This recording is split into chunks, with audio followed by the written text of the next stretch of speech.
Let's go, ladies and gentlemen. Moving on here, moving into the black cards for Lost Caverns of Ixalan. Very first card is a card that we've seen time and time again, Dead Weight. 1 mana, enchant creature, gets -2/-2. I like it. A lot of things that this kills very comfortably in the format, or at least it can neuter something if it has like a explore counters on it. I like it. Give Dead Weight like a B- or something, C+. And it's also a permanent in the graveyard, that's true. I think B- is fine. Just very nice and compact. Everything you want from a small black removal spell. Okay, next card here, Greedy Freebooter. 1 mana 1/1. When it dies, scry 1 and create a treasure token. Huh. That's hard to evaluate. It's very reminiscent of like I don't remember what that one card was. What was that one card, chat? It was like the 1/1 when it dies, you can give something -1/-1 or makes a treasure. Pretty cool. I don't know how good it's gonna be. Shambling Gas. There we go. Probably just gonna start this one off as like somewhere in the C range. C-, I guess, is probably fine, right? I mean, how much do we care about this card? I'm not sure. It really depends on the format. Let's start this one off as C-. I think it's fine. I think it's nothing special. It's very good for 1-drops, you know. A lot of power creep these days, especially on 1 mana cards, but I think it's not too amazing. It's just fine, right? Just C- is fine. Next card here, Death Cap Marionette. That is creepy. 2 mana 1/1, Death Touch. When it enters the battlefield, you may mill 2 cards. I like it. It's just nice and sweet and feels some graveyard synergy stuff. Probably give this guy a C- as well. Yeah, like a solid C. Very nice and clean design. He's just a fun guy. Next card here, Echo of Dusk. 2 mana 2/2, descend 4. As long as there are 4 or more permanent cards in your graveyard, Echo of Dusk gets +1/+1 and has lifelink. Huh. So it's a bad bear to begin with. Descend 4, kind of expensive still, I will have to say. +1/+1 is lifelink. I'm not that excited by it, I think. I don't even really want to give this a C. I don't think either. I mean, these guys are pretty strong if you can build your deck around it, but I think I want to start off as a D+. I think I'm gonna give this card a D+. I wonder if we're gonna care that much about this guy. I don't know. I think it's like whatever. I think it's just like whatever. I think D+ is probably fine. Next card here, Fanatical Offering. 2 mana instant. As an additional cost to cast a spell, sacrifice an artifact or creature. Draw 2 cards and create a map token. Dude, even these effects are pushed. Holy cow. Okay. Really interesting card. What the heck? Sacrifice artifact creature at instant speed. Draw 2 cards and you make a map token. Pretty good. I think I just give this card a flat C. Just give this card a flat C. Second map for free divination. It's something like that. I mean, it's not free. It costs mana still, but yeah. It's pretty good. Just give it a flat C. A lot of really cool things to think about in terms of descend and filling up graveyard. Fungal Fortitude. I love this guy's face, by the way. 2 mana, flash enchant creature. Creature gets +2/+0. When a enchanted creature dies, returns to the battlefield tapped under its owner's control. Okay, so I generally do not like these sort of effects that much. It having flash is actually pretty cool. But you know, in general, I don't play cards like this that often. Do not play cards like this that often. I'm probably gonna give this just a flat D. Fungal Fortitude. I don't expect to play it that much, so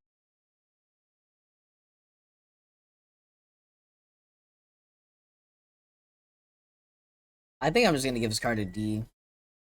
Being a permanent does make it slightly better. The main takeaway is that effects of this are really difficult to use, and generally these are cards that are not necessarily bad, but you cut them from your deck because they're just not that reliable. So yeah, I mean it's a perfectly fine serviceable magic card, properly costed and everything. It's just not an effect that you're generally going to be looking for, in my opinion. Okay, next card here, Mephitic Droughts. 2-mana artifact. When it enters the battlefield or is put in a graveyard from the battlefield, you draw a card and you lose a life. Pretty cool card. I like it. So cantrips, it's very reminiscent of I don't remember what the card's called. The card we had in a Brothers War that was colorless. Ichor Wellspring, yeah. Ichor Wellspring. And it's kind of like Sign of Blood, but a lot more like Ichor Wellspring, yeah. Pretty cool card. I mean, I like it. I think I just give this card a flat C though. Just give this card a flat C. It's good for many reasons. It's good because it's easy to use. It's good for crafting. It's good for Descend. It's good for the cards that we just saw, like you sacrifice an artifact or whatever. Pretty good overall with kind of a marginal downside of just losing a few life, but format doesn't look super aggressive so far. Next card here, Skullcap Snail. That is a fucking cool card. That is a cool designed card. Oh my god. A snail uses a skull as its shell. Damn. 2-mana 1/1, enters the battlefield, target opponent exiles a card from their hand. Oh, it's not even discard, it's exile. Dude, this guy's a beast. This guy's a beast. I love him. I think I'm gonna give this a B-.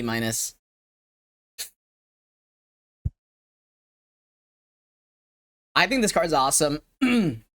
I mean, I generally love rat effects and stuff like that. And this on exiles, I think it's actually phenomenal. The card seems really good. It's not a rat unplayable. True. Yeah, who designed this format, by the way? Does anybody know? This set feels similarly designed to me with like Brothers War a little bit. maybe it was the team that designed Brothers War. Okay, next card here. Tithing Blade. Event artifact, when Tithing Blade enters the battlefield, each opponent sacrifices a creature. Okay. Craft with creature. Craft with creature. That's cool. 5 mana. Okay. Consuming Sepulture. At the beginning of your upkeep, each opponent loses a life and you gain a life. Okay. So it's a blade. It's interesting, right? It's not an equipment. Enters the battlefield, they sack something. Honestly, pretty good in EDH. Pretty good in EDH. And then it's kind of expensive to craft though. And then you just start draining them. Pretty cool play patterns though. I like it. Tithing Blade. Okay. One elites design of AFR, another of one. Maybe that's why they work so hard, right? Because both AFR and Phyrexian all be one were terribly received, so they were like, "All right, guys, time to step it up. We actually have to show them that we deserve the job." So yeah, it's a cool card though. In terms of rating grade, probably gonna start this one off at a C-, D+, something like that. Probably even closer to D+, isn't it? I can't tell though. I really can't tell. Probably D+. It's a cool ass card though, and honestly, you can just this is kind of just a strategy. Like if you have a bunch of Tithing Blades, it's expensive, but like yeah, it is a win con technically. Technically a win con. Spookio, welcome back, baby. 1 year here at the Dueling Academy. Congratulations on your undergraduate degree. Let me know if you want a diploma. If you're interested in purchasing a diploma, send me a message on Discord. Thank you so much. Welcome back, Spookio. Much love. Yeah, really, really cool set so far, man. Like, this card alone is already more interesting than like every card in Wilds of Eldraine, if you think about it. In terms of design. Like, dude, Wilds of Eldraine, if you think about it, it was like the most missionary position type card design I've ever seen, which is probably pretty good for a lot of players, right? It's good for like newer players that aren't looking for that much complexity. But like in terms of design and what you can do with Magic cards, like this card is already more interesting than all of them.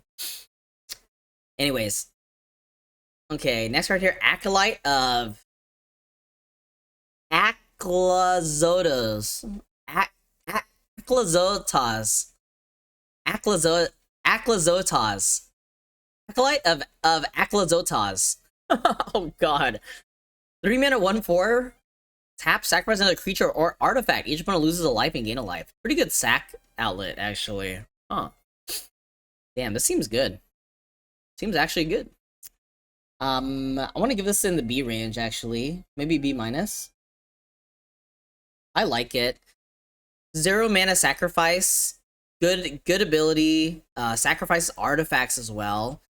So a lot of synergies there. It works with the 2 mana Black Acre Wellspring card that we saw. This card's pretty phenomenal. It's pronounced Aclazotas. Thank you. I appreciate that for the clarification. This card a B minus. Yo, RNGs! Welcome back for the 49 months, baby! Starting your 5th year here. Hell yeah. Crazy alumni here. Thank you so much, RNGs. Welcome back. Much love, baby. Let me know if you're interested in a diploma as well. You can purchase your doctorate. Send me a message in Discord. Next card here, Another Chance. 3 mana instant. You may mill 2 cards, then return up to 2 creature cards from your graveyard to your hand. I love soul salvage effects. I just love them. This is a really cool version of it as well. It also lets you mill, so you can like technically not feel terrible about casting it on turn 3. Honestly, very nice in a blue-black deck as well. But in terms of ratings, probably starts off at a C minus. Hi, Melissa. Much love, Melissa. Melissa, this set looks amazing. Holy cow. Nice to see you, by the way.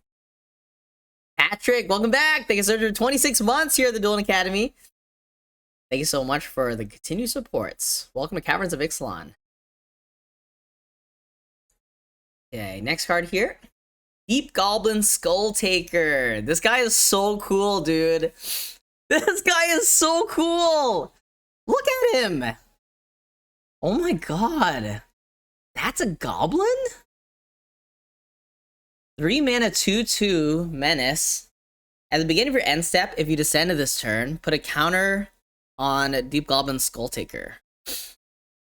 Beginning of your end step if you descended this turn. So you descended if a permanent card was put in your graveyard from anywhere.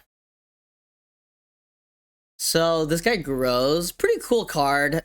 I am not convinced though about the card. I mean, it's very good considering like similar type cards we've had in previous years. But really don't know. Probably should start him off at a C. If a permanent card was put in your graveyard from anywhere. I mean, tokens are permanent, aren't they? How does it work, chat? Okay, so if a token goes to your graveyard, does it trigger descent or not?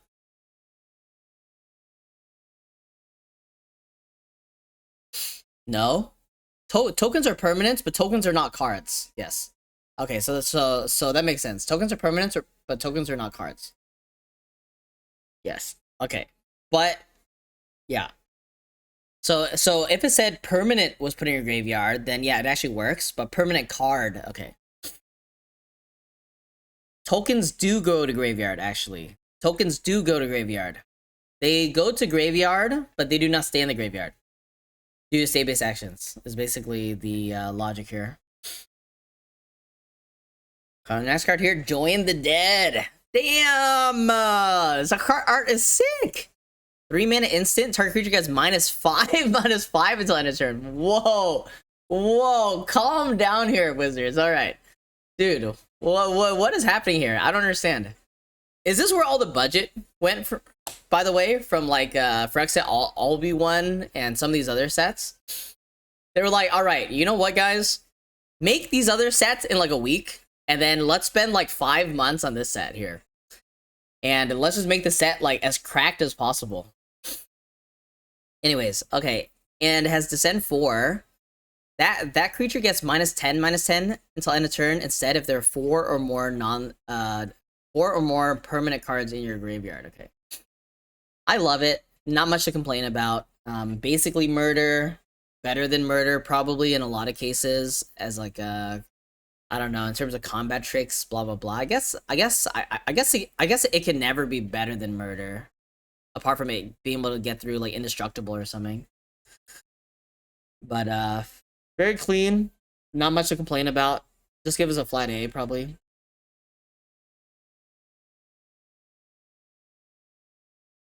Yeah. Sounds good. Next card here, Screaming Phantom. Won't you shut up, buddy? No, just kidding. 3 mana 2/2 flying. The Screaming Phantom attacks mill a card. Okay.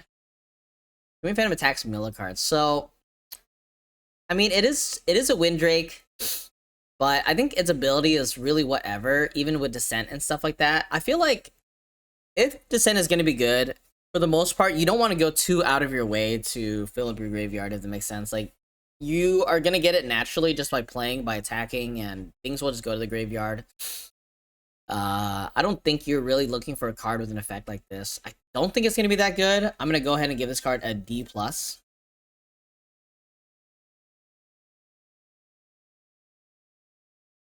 Skymark's Bloodletter. I would argue that Skymark's Bloodletter is a better card. I would rather have 1 life, deal 1 damage than this. But yeah, like, I mean, this card does feel your graveyard, but generally, I'm not a fan of cards like this that don't provide that much value, like guaranteed value or anything. It's fine.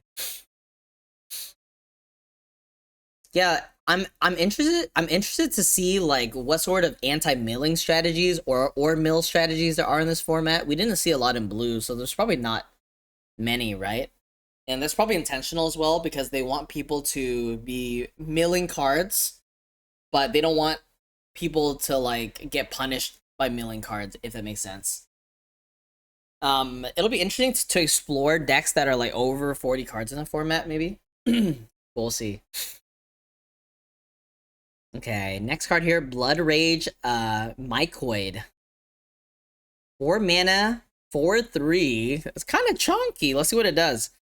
The beginning for end step, if you descended this turn, create a 1/1 black fungus creature token with this creature can't block. Dude, this guy is a chonker, dude. Mutta sucking love this guy. This is a bad boy. This is a bad boy right here. Well statted. Very easy to use. You're making 1/1s. Like, damn. I love this guy. I want to give this guy an A-. Give this guy an A-. This is probably the best comment I've seen thus far in our set review. Love it. Alright. I mean, you don't even need to play the Windrake. Like, you just play and live your life normally, right? Things will go to the graveyard. You don't need to really go out of your way to have a mediocre mill effect, in my opinion. But A- is aggressive. I mean, what can I say? I'm kind of an aggressive gamer. Next card here, Vito's Inquisitor. Damn. All right, she a bad girl. Oh my gosh, look at that. 4 mana, 3/3. 1 mana, sacrificing a creature or artifact. Put a counter on Vito's Inquisitor, and it gains menace until end of turn. I mean, it's fine. It's reminiscent of the Necrolisk in Ravnica Allegiance, I believe it was. Generally, I'm not that excited by a card like this. Just kind of like mediocrely statted on the front side, and yeah, it's a sack effect, but worse than 0 mana sack effect. I just don't think I care about this. So yeah, I'm not really that excited about it. So let's give this bad girl a bad rating. Give it a D+. Let's give her a D+ here.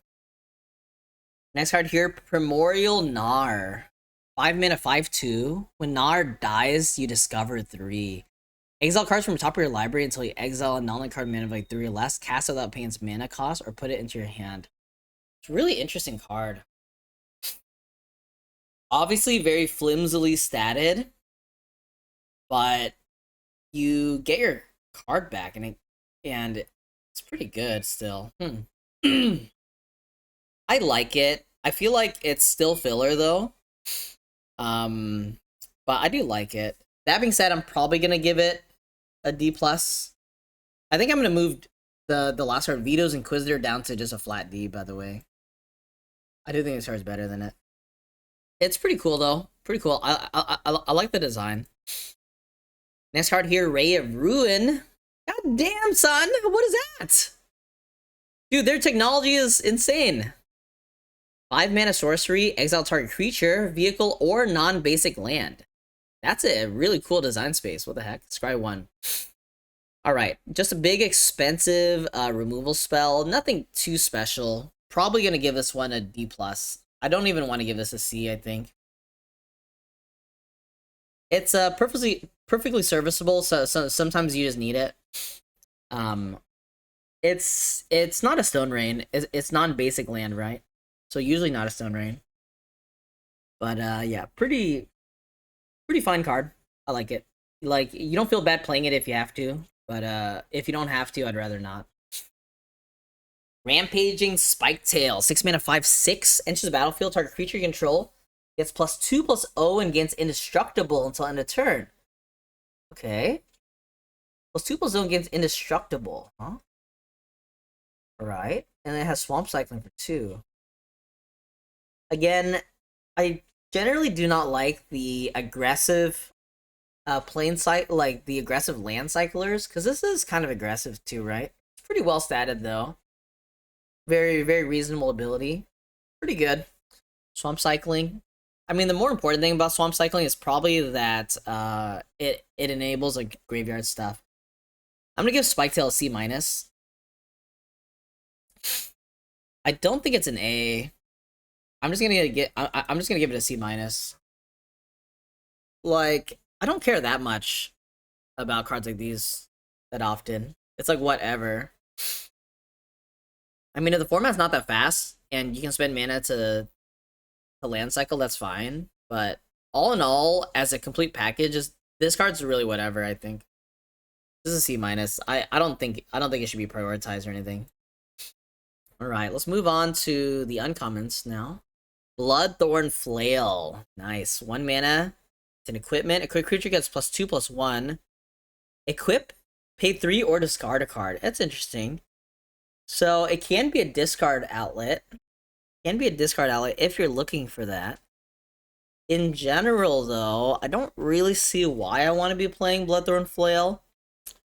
I assume that this card does not make my decks most of the time. Probably gonna give this card a flat D. Do you guys like this card? I don't think we want this at all, right? I don't think so. Like, the stats are very mediocre, especially given that the format has Explore, right? Explore, like, you're already getting incremental or you're getting random stats here and there already. I don't think that like this warrants a space in my deck for any reason. I don't really see why I would play it. We'll see. Alright, next card here, Bitter Triumph. 2 mana, instance. As an additional cost to cast a spell, discard a card, or pay 3 life. Destroy a creature or planeswalker. Alright, pretty cool. It reminds me of a Lightning Axe, something like that. It is somewhat costly, but generally pretty unconditional. I really do like the design space of it. I don't think it's as good as the Murder, though. Don't think it's as good as a Murder. But yeah, it's fine. I think just like A minus is fine.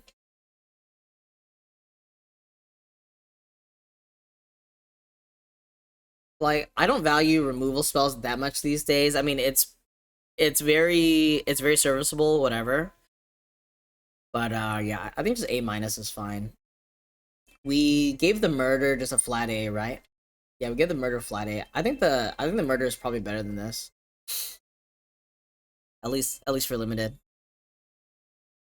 Next card here, Canonized in Blood. 2-mana enchantment at the beginning of your end step. If you descend at this turn, put a counter on target creature you control.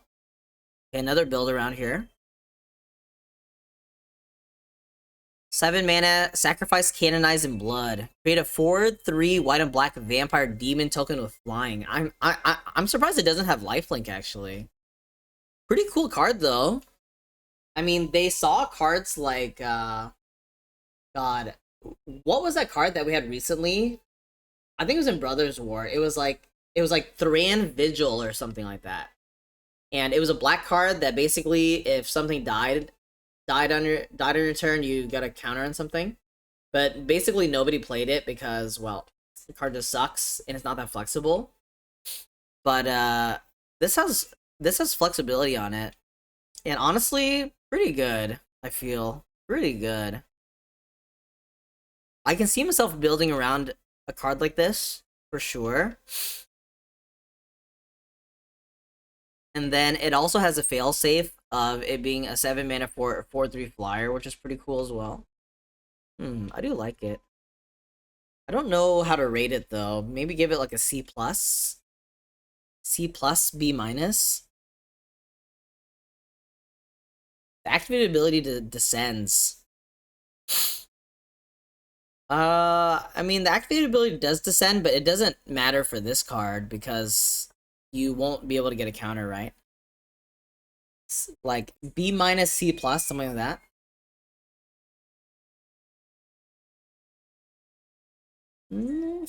B minus C plus, B minus C plus. Let's start off as C plus. It is a build around for sure. Next card here, Deep Cavern Bats. That is an awesome bat. What the hell? 2 mana 1/1 flying lifelink. When bat enters the battlefield, look at target opponent's hand. You may exile a non-land card from it until Deep Cavern Bat leaves the battlefield. So it's like a free sail kite booter. A free sail kite booter, right? Kite sail freebooter. Oh my god, that's Deathsie though. Enters the battlefield, look at target opponent's hand, exile a non-land card from it until it leaves the battlefield. I like it. I don't see what there is to complain about. Let's give this card a B plus. Maybe just a flat B is fine. Solid. Super solid. Rain Maggot doesn't have flying. Non-land card, yeah. Honestly, this is a power creep for sure. It's a power creep for sure. It's probably constructed playable, maybe. Some decks, I don't know. Next card here, Visage of Dread. 2 mana artifact. When it enters a battlefield, target opponent reveals their hand. Choose an artifact or a creature from it. That player discards a card. Okay. Craft with 2 creatures. I love the variety on the crafting requirements, by the way. Craft with 2 creatures. Okay, 6 mana. 5/4 Menace. When Dread Osiosaur enters the battlefield or attacks, you may mill 2 cards. Okay. That's a pretty cool dinosaur skeleton horror. Okay, well, I don't know what there is to complain about. It seems very good. So you nick something from their hand, and then you can craft this, and it becomes a dude. It is exile though, right? Return this card transformed under his owner's control. Exile is artifact, yeah. So it does have summoning sickness. Pretty cool though. Probably give this card an A minus. Let's give this card an A minus. Really decent constructed card as well. And in constructed is actually interesting because this sort of play pattern is not really normal either. To like craft with something and then just like spend a lot of mana on getting a sort of mediocre thing for constructed. But I think that it is going to be relevant, so seems like a good card. Really interesting constructed card. This uncommon will probably be worth something in paper. Alright, next card here. Malicious Eclipse. 3 mana sorcery. All creatures get -2/-2 until end of turn. If a creature an opponent controls would die this turn, exile it instead. That is some awesome art. What in the world is that, by the way? What in the world is the art? It's a creature? What is that? It has like a light bulb butt. Okay. So this is symmetrical, all creatures. I really don't know how this is gonna play out. I assume I'm just gonna start off as a D+. I don't think this card's gonna be good in the format because there's a lot of explore, right? So like creatures are gonna be generally out of range, I think. So I don't expect it to be good in this format. Next card here, Soul Coil Viper. 3 mana, 2/3. 1 black and a tap. Sacrifice a Viper. Return target creature card from the graveyard to the battlefield with a finality counter on it. Active only as a sorcery. Finality counter. If a creature with finality counter would die, exile it instead. Alright, that's pretty cool. That's pretty cool. You can technically like flicker the creatures and stuff so that it, instead of exiling, it would just die, but I guess it's not that relevant either. Cool card though, right? Wait! It returns it to the battlefield. Wait! Is this card the nuts? So you can just get like a land cycler or whatever. Get a land cycler and then just bring it and then just reanimate it. Wait, this card's kind of nuts. Actually, this has a lot of implications for constructed as well. Like you can easily build a constructed deck with 4 of these. This is like maybe one of the craziest power creeps I've seen in a long time. Actually, it kind of almost doesn't even make sense that the cost is so low. It doesn't really make sense to me, actually. I don't understand it. I think I'm gonna give this card an A. Probably just a flat A. Huh. Card is kind of ridiculous. Yeah, Reanimator has been bad for a long time. Maybe like the last time Reanimator was good was maybe like 5 years ago or something. Back when Unburial Rights was in Standard. I guess people have been playing some Atali stuff recently, right? Alright, next card here. Stinging Cave Crawler. 3 mana, 1/3 Death Touch to send 4. Whenever Stinging Cave Crawler attacks, if there are 4 or more permanent cards in your graveyard, you draw a card and you lose a life. That's pretty cool. Really solid card. Super solid card. Well statted Death Toucher. And then it has a bonus ability later on. And it attacks well. Probably like B or B+, something like that. Probably just a flat B.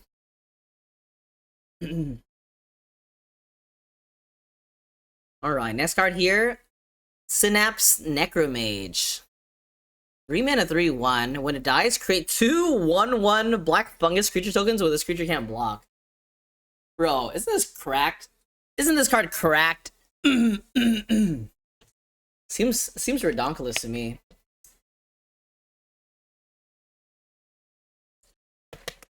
I think this card is kind of the nutter butters, actually. I'm gonna give this card an A-. Yeah, the power level is set is like really phenomenal. And also it doesn't seem like the format's that fast, so you can really like do a lot of cool things. Give this card A-.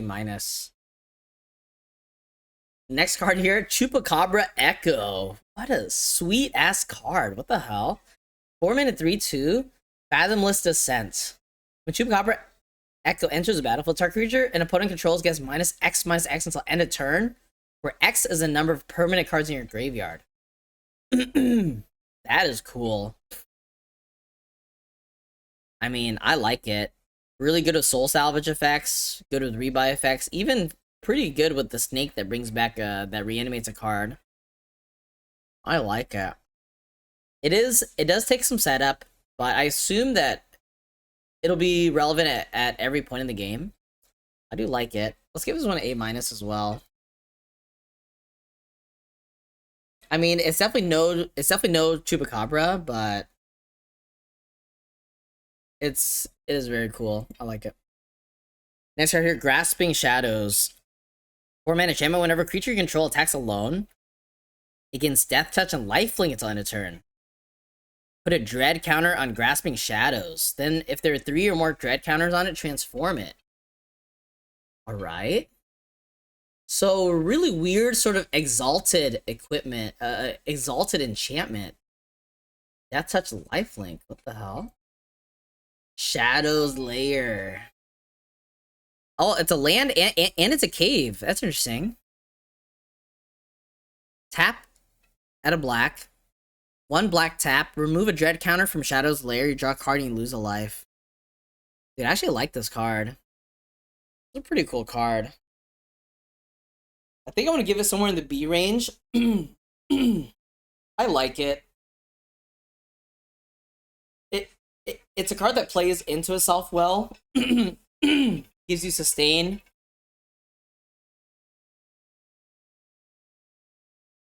Sustain, Death Touch.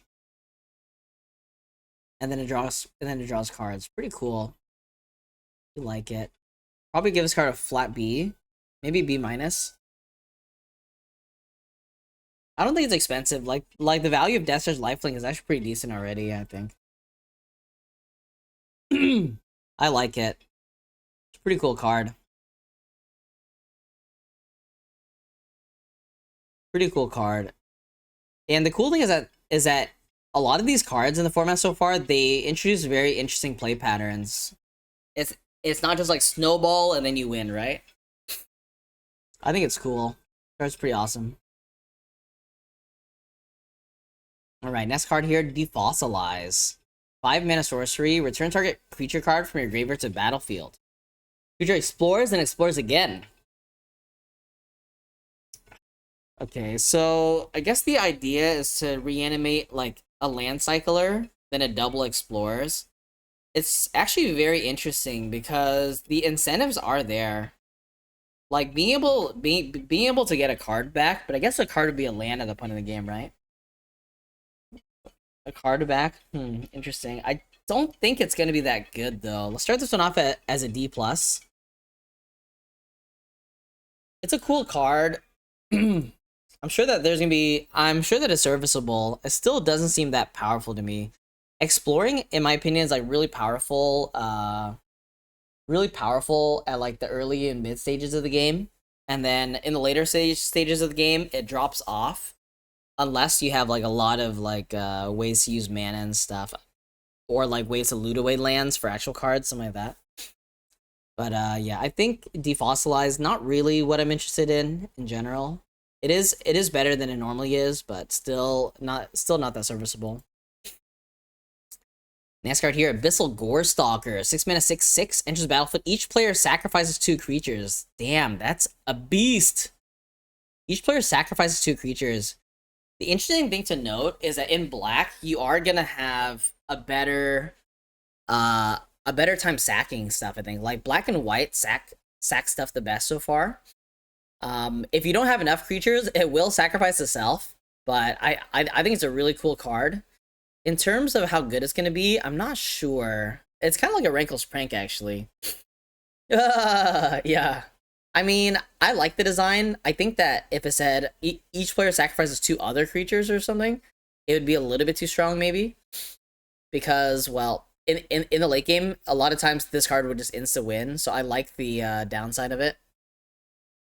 But that being said, I don't know exactly how good it's gonna be. I want to give this card like C+, B-. C+, B-, just because it is difficult to use. But I mean, it's pretty strong. Pretty strong. Let's give this card a B-, I guess. I cannot tell.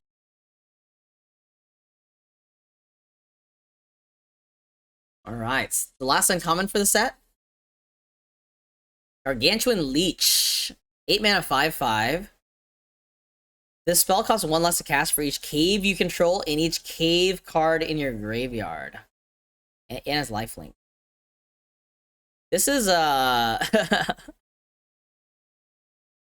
what was that worm called in Hearthstone chat? I don't remember what that worm is called anyways, but it's this for caves though. I assume this card is just giga expensive always though, isn't it?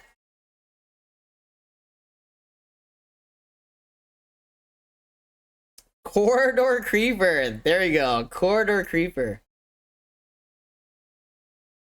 This card seems giga expensive. Like, even in my decks, which will probably be playing, like, a lot of caves. Maybe like 6 or 7 caves. Seems very expensive still. So if you have... So let's say that you're a really cave-focused deck and you have 3 caves out. Then this thing is going to be costing 5 mana. It's fine. It's serviceable. I guess this is a good reanimator target. But yeah, generally not the biggest fan, I don't think. I think I want to give this one a C- or D+ to start with. Maybe D+. Maybe D+, C-. D+, C-. What do you mean most of your decks will have caves? So I haven't seen the lands yet, but I assume that caves are going to be dual lands, right? And we're just always a 5-color gamer, so my decks will have caves in it, right? Caves are not dual lands? Oh, okay. Well, I have no idea then. I have no idea. D-, D+, I don't know. Let's start off with C-. Okay. Alright, moving into the rares for black. Stalactite Stalker. 1 mana, 1/1 menace. At the beginning of your end step, if you descended this turn, put a counter on Stalactite Stalker. 3 mana, sacrifice Stalker. Target creature gets -X, where X is Stalactite Stalker's power. So 1 mana, 1/1 menace. It gets counters whenever you descend. And then you can sacrifice something, things die. Pretty good. I want to give it something like a B+ or something. B+, A-. B+, A-. It's probably good at most points in the game, right? And it has an ability, an instant speed ability, I guess. I like it. B+ or A- chat? I don't mind giving it a B+, I think. It doesn't really feel like A range to me. Not sure, though. I mean, it is growing pretty fast. Fast-ish. I think B+ is fine for this card. I don't think I care that much. It's definitely in the B or the age range, B or the A range. But yeah, let's start this one off as a B+ here. Next card here, Souls of the Lost. 2 mana. 2 mana star / star +1. Okay. As additional cost to cast a spell, discard a card or sacrifice a permanent. Okay. Has Fathomless Descent as well. Souls of the Lost power is equal to number of permanent cards in your graveyard. And its toughness is equal to that number +1. Do you remember us? That's a flavor text. Okay. I mean, pretty good, right? Pretty good for the most part. It is a little bit expensive to cast. You have to discard a card or sacrifice a permanent. But it's, like, pretty large, I'm assuming. Like, even 2 in your graveyard, it's pretty good. Don't know, though. I really don't know. I think I want to start this card off as, like, a B. Probably just, like, a B. I mean, this is more of a constructor card for sure. It's serviceable, it's fine and limited. Don't think it's that broken, though. Really hard to say, though. It's not that broken because of the requirement, I guess. Sacrifice a permanent. Maybe it's not that hard to sacrifice a permanent. I mean, discarding a card is simple as well, I guess. think I just want to give this card a B. Let's give this card a flat B, I think. Souls of the Lost.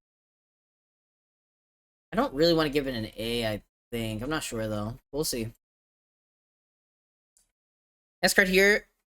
Tarian's Journal. 2 mana, legendary artifact. Tap, sacrifice another creature or artifact. Draw a card. Activate only as a sorcery. Okay. Activate only as a sorcery, okay. 2 mana, tap, discard your hand, transform the journal. Oh, it's a cave as well. Tap out of black. Tomb of Aclazotas.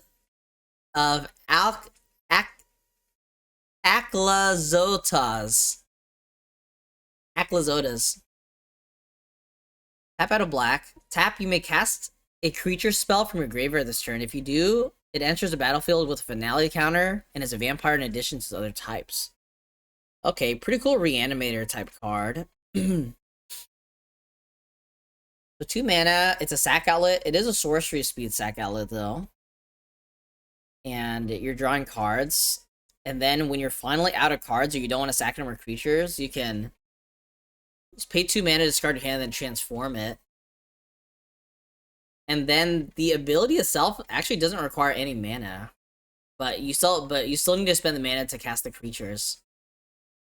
Pretty cool value card. I mean, a little bit convoluted, but it shouldn't be that difficult to use, right?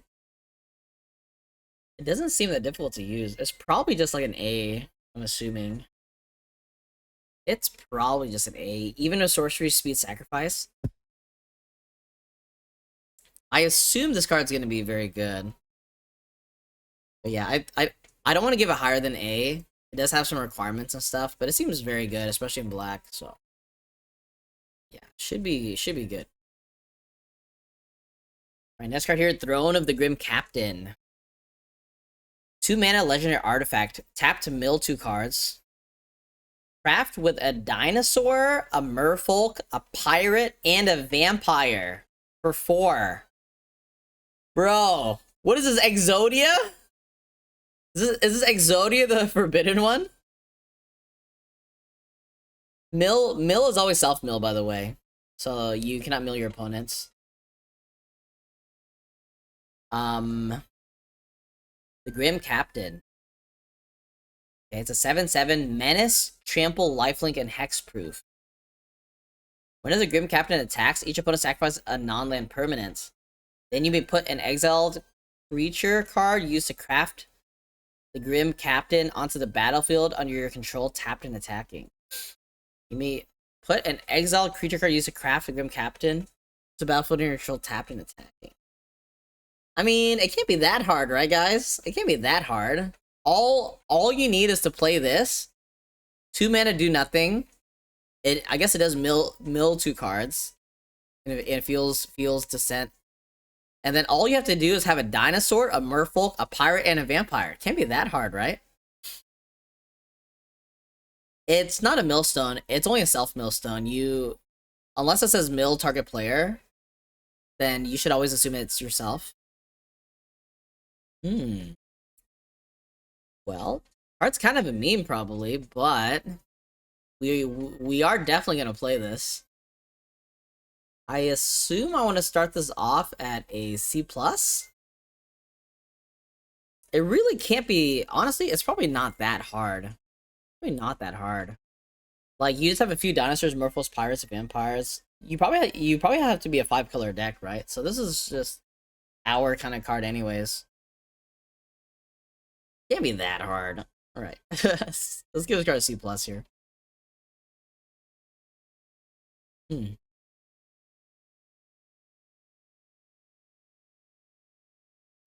A D normally, Deathsie A-, yeah, so something like that.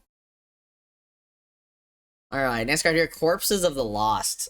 The artwork in this set is phenomenal, by the way. I don't think I've seen this level of artwork in Magic ever, the more I think about it. 3 mana enchantments. Skeletons you control have +1/+0 and have haste. Okay, when Corpses of the Lost enters the battlefield, create a 2/2 black skeleton pirate creature token.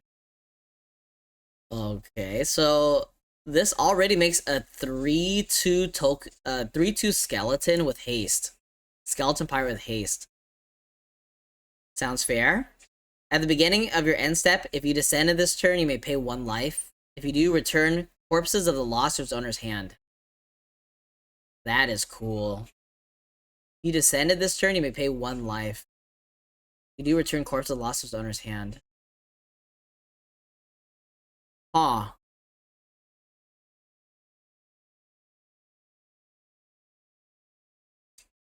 So A or S, chat? A or S? A plus or an S?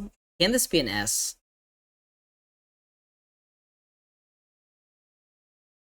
I feel like it could be an S. I feel like it could be an S. Doesn't make sense though. I think it might be an S. I mean, three mana I keep on playing is kind of expensive, but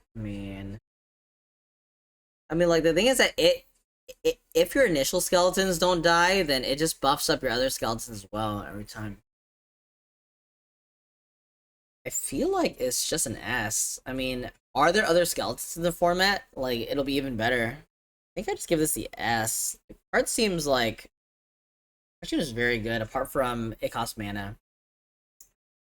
I don't like it. It makes pirates a crap and throw into the Grim Captain, true. Anyways, let's give it the S. We'll see. It could simply just be an A, but we'll see. Next card here, Preacher of the Schism. 3 mana, 2/4 Death Touch. When Preacher attacks the player with the most life or tied for the most life, create a 1/1 vampire creature token with lifelink. Okay. Whenever Preacher attacks while you have the most life or are tied for the most life, you draw a card and you lose a life. Huh. This is like A plus or S as well. A plus or S as well. Because the thing is that it's well statted and has Death Touch, so it's always basically attacking. Like, it can always basically attack, and then you always get value from it. You always get value from it as well. So it can help you come back from a game. It can also just solidify your lead as well by getting value. Probably just an S, I'm assuming. Yeah, and life linkers give you life back. Assume it's just an S. It's kind of a weird S grade, but it does seem like it is extremely powerful. So let's give it an S, whatever. Next card here, Starving Revenant. 4 mana, 4/4. When enters battlefield, surveil 2. The interesting thing about this format is that there's so many random keywords. There's rebound, there's surveil, there's some other ones that came back as well. Like, there's a random card with flashback, for example. I like how they're just like sprinkling in these random effects. It's pretty cool. Which is battlefield, surveil 2. Then for each card you put on top of your library, you draw a card and lose 3 life. Okay. That's kind of expensive, but I mean, it's value. That's a lot of life, though, I will have to say. I guess you don't have to put 2 cards back on top. And it's also just a 4/4 with basically no downside. Descend 8, whenever you draw a card, if there are 8 or more permanent cards in your graveyard, target opponent loses a life and you gain a life. I like it. I mean, super powerful. Just give this card an A+, I guess. Okay, next card here, Terror Tide. 4 mana sorcery. As Fathomless Descent, all creatures get -X in a turn where X is the number of permanent cards in your graveyard. That's awesome. So it's a graveyard mutilate. The graveyard mutilate. I'm a huge fan of mutilate. Like, mutilate, one of my favorite Magic cards of all time, actually. I just love the flavor and like the essence of the board wipe. Pretty cool. Yeah, pretty cool card. The board wipe equals to your descent. I like it. I like it when like effects like board wipes have a stipulation, right? Not like a Wrath of God or a whatever the 6 mana white one is that we've had recently that exiles everything. This one's cool. Probably just give it a flat A. Queen's Bay Paladin, 5 mana, 5/4. When it enters the battlefield or attacks, return up to one target vampire card from your graveyard to the battlefield with finality counter on it. You lose life equal to its mana value. Enters the battlefield or attacks. That seems busted for sure. Let's give this card an A+. Queen's Bay Paladin. Seems giga busted. This set is so strong, dude. Set is so strong. Next card here, Bringer of the Last Gift. 8, dude, this guy is sick. 8 mana, 6/6 Vampire Demon. Flying when Bringer of the Last Gift enters the battlefield. If you cast it, each player sacrifices all other creatures they control. Okay, symmetrical. Then each player returns all creature cards from their graveyard that weren't put there this way to the battlefield. Right, so it's like a living dead. A giant living dead demon. I love it. Living death. Giant living death flying demon. Dude, I have missed expensive cards. You know, in a lot of the recent sets we've had, like, the most expensive cards top out at like 6 mana. And I think it's so lame. It's literally so lame. Like, where are my 8 drops and my 9 drops? Like, give me my 12 drops as well. You know what I mean? Aw. So, with this one, results are going to vary a lot. I feel like every deck is going to be some sort of a graveyard deck as well, right? So it's not like you're the only one that's going to be putting cards in your graveyard. So results are going to vary a lot. I assume it's not going to be good. It's also expensive. Will we play it? Yes. I think I'm going to start this one off as a C. This one's cool, though. Reanimate it. I mean, if you reanimate it, it doesn't have the effect, right? So if you reanimate it, it's just a 6/6 flyer, so I assume that's not really what we're interested in doing that. Okay, moving on to the mythics here. Bloodletter of Aklazotos. 4 mana. That's a pretty intense 4 mana. 2/4 flying. It's a vampire demon as well, dude. I'm loving these card typings, by the way. If an opponent would lose life during your turn, they lose twice that much life instead. Okay, so it's kind of like a Torbrand. It's like a black Torbrand almost. Opponent would lose life. So damage counts as losing life as well. Yeah, damage causes loss of life, it says there. They would lose twice that much life instead. If opponent would lose life during your turn, they lose twice as much life instead. This guy's kind of a house, to be honest. Kind of a house. Like, well statted. It is hard to cast, but still very good. Probably give this guy an A+ here. 3 black. Yeah, I'll splash it. No worries. No worries at all. No problem. Alright, and then finally, the guy with the hardest name to pronounce ever in Magic's history. Aklazotos. Deepest Betrayal. 5 mana, 4/4 flying lifelink. It's a bat god. When it attacks, each opponent discards a card. For each opponent who can't, you draw a card. When an opponent discards a land card, create a 1/1 black creature token with flying. When it dies, return it to the battlefield tapped and transformed under its owner's control. Okay. Temple of the Dead. It's interesting, Temple of the Dead is not a cave. Tap, add a black, or 3 mana, tap, transform Temple of the Dead. Activate only if a player has 1 or fewer cards in hand and only has a sorcery. So, huge flying lifelinker. When it attacks, they discard cards. And then if they discard lands, then you get bats. And if they can't discard cards, you draw a card. And then it has inevitability as well. It does have a stipulation on it. If a player has 1 or fewer cards in hand, so that counts you or your opponent, but you can only activate it as a sorcery. I assume it's just an S. Big boy, let's go. All right. So that is going to be it for black. Black looks very good overall, doesn't it? I mean, black kind of always looks good, doesn't it?